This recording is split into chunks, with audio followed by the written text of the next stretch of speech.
Remember popping in that worn-out VHS tape and hearing the whir of the VCR? From the grainy footage to the legendary tricks, these videos were our lifeline. Each tape was a treasure trove of inspiration and stoke. Whether you were grinding curbs or dreaming of the next big trick, those VHS tapes were the soundtrack of our lives. Each episode, we'll dust off a classic skate video and relive the moments that made us fall in love with skating. From the iconic tricks to the unforgettable soundtracks, let's hit play and remember why we started skating in the first place. This is Finally, a skate video retrospective series. Welcome to Finally, a skate video retrospective. I'm Sam, and today we're going to talk about Sub-Zero's Real Life from 1994. One of a very select few videos out there that can be placed into the category of game changers. Real Life came at the tail end of maybe the biggest year of all time for East Coast skateboarding and the exposure it garnered. Starting with the Philly Metrospective that appeared in 411 issue number 3 just before 1994.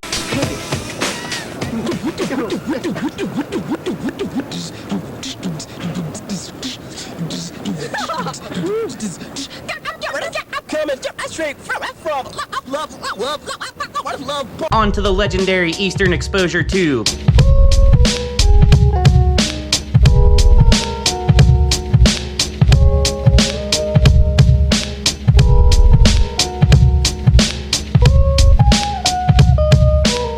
Before another Philly section in Thrasher's 4th video, On the Road.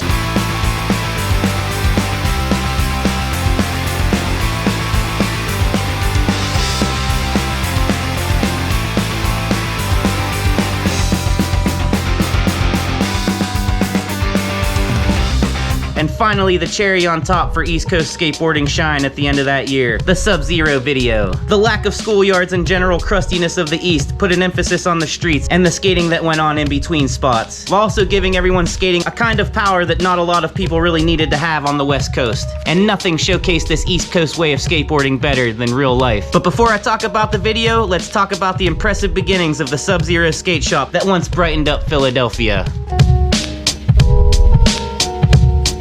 Shane Von Hartleben was a freshman in high school when the sudden loss of his father changed the course of his life forever and sent him on a search for something that he also lost in himself. He found his answer in skateboarding and built ramps at his house that eventually led to jams, parties, contests, and even a couple H Street demos from 1990 to 1991. And by 1992, with his love of skating, skills with pre-internet underground advertising, and a want for a tight-knit family-like community, Sub-Zero took physical form. And by 1993 to 1994 had what was soon to be one of the most creative and influential teams in skateboarding. Shane saw Sub-Zero as more than a retail shop, and more as a brand, a team-driven company, and above all, a family. The riders had a say in everything, and everyone was young and full of energetic ideas. Team meetings took place every other Friday at awesome familial-like dinners where talks of ads and the future of the shop took place. I can't tell exactly when Matt Reason, Ricky Oyola, and Serge Trudnovsky got on the team, but I do know it was their idea to bring Fred Gall on later. At some point, this formidable foursome watched the first FTC shop video, and the namesake of the show, and the idea for a Sub-Zero shop video was born.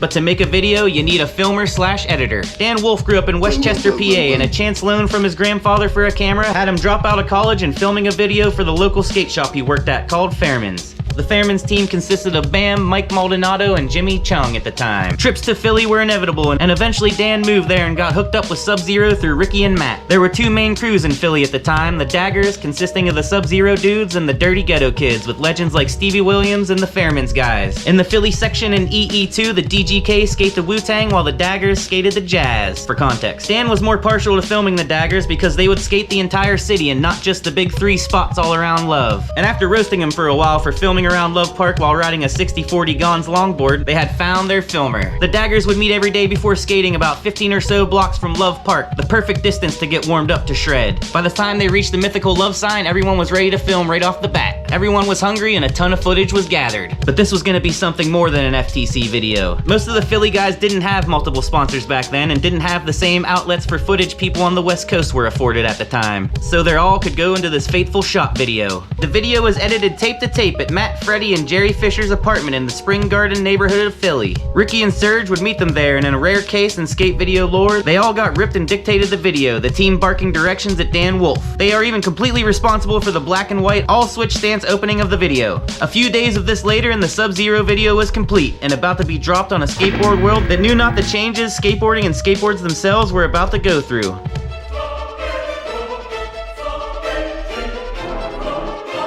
To open the video, we have the aforementioned black and white all-switch stance montage set to Agnostic Front's Toxic Shock. That leads us into the first part of the video featuring Surge skating to Rush's Limelight. Surge moved to Philly at 18 years old and had a theory that Philly's late entrance into the limelight and overlooked rich skate history caused an almost kind of chip on everyone's shoulder that fed into everyone's hunger and drive to push themselves and Philly into its legendary status. And his part lived up to it. His pop is insane and gives us our first glimpse at proper switch pushes and that East Coast style shredding that would soon capture the world.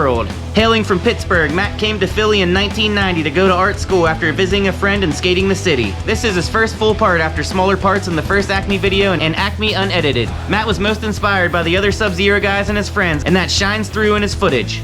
He continued on the Philly switch push legacy and full speed blazed into everything he does, most of which is switch stuff that barely looks switch and properly in the streets, according to the Sub-Zero ideals. One of those all-time great people with all-time great styles, he will be fondly remembered and sadly missed. A big old frontside pop shove it from Matt ends his part and leaves us into a shot of the love sign with some fireworks, signifying the start of the Friends section set to the Beatles' All You Need Is Love. One of the notable things about the Friends section is that a good chunk of the people in it were not actually sponsored by the companies stated, like AJ did not in fact actually ride for Prime. There were some notable exceptions to this, like Keith Huffnagel and his stupidly eye-pleasing line. A skateboard to the camera leads us right into Ricky Oyola's part, set to Jimmy McGriff's The Worm. Known back then as the Mayor of Love part, Ricky had been skating Love since 1988, and it was not hard to understand why his skating commanded respect. Probably the hardest pusher of them all, he pushed everything to the limits, and might very well be the progenitor of the proper switch push. Everything is clean, precise, and full of that eye-catching East Coast power. The streets really shine in his part as he weaves through traffic and hollers people out of his way for street gaps, all while at full speed. Arguably the most influential part in an influential video. This part made people want to skate different. He had small parts and shined a light on Philly in things like Z-Roller's Devastation and the Spitfire video from '93. But this part was his magnum opus up until this point in time. Our minds blown as we segue right into Freddie sticking on a 50-50 in the final part with Mr. Gull skating the Can Heats going up the country. A legendary part and a legendary video. Fred's roommate Jerry Fisher actually picked the flute heavy track for his part, and Stevie Williams and the DGK crew came up to congratulate him at the premiere, but had to roast him for the song. Fred started skating Love with Eric Ruwaldi and fell in love with Philly and the Daggers crew and moved there shortly after. Fred was the most laid back during filming, but still just wanted to do the best he could. And amazing he did as he skates down and over rails, garbage cans, and ledges like a certified switch genius. While not Fred's first full part, but it was his first last part, it was most definitely his best up until that point. One of my favorite parts from one of my favorite skaters. A big old hill flip ends his part and Damian Smith has a single clip before footage of Sub-Zero owner Shane's Love Park line leads us into the credits proper, set the cream Sunshine of Your Love. More street clips that just make you want to skate play as they scroll. All of Fred's clips in the credits were all filmed on a single night of underage drinking and hijinks, and the Mac Machine no slide is bonkers. After the credits, we are treated to what I believe is a best of compilation of the video we just watched, and it's one of the greatest little sections there is in the whole of skateboarding. There's not a finer way to end this game changer of a video. The video dropped and the reaction was astounding.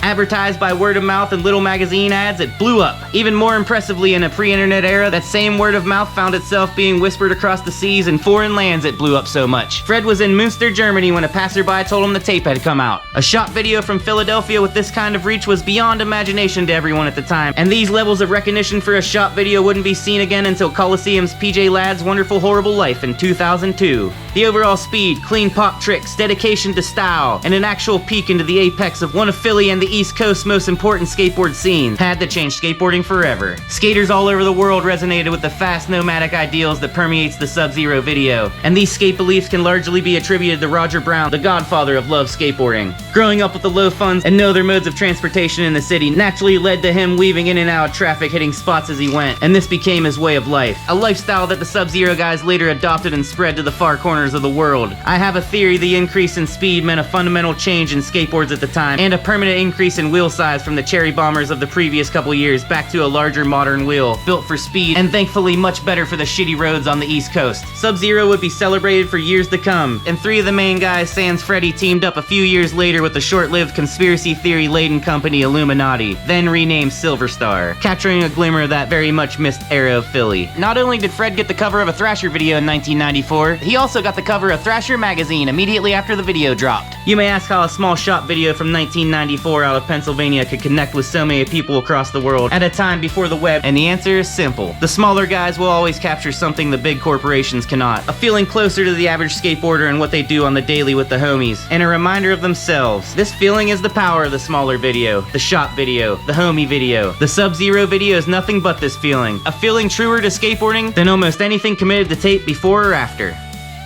Thank you, that was episode 2. I'm Sam, and I hope to see you next time. Also, don't forget to call me out in the comments about everything I'm wrong about. P.S. Sub-Zero is back, and the second drop of merch is coming soon. Get there and show some love for a Philly institution resurrected.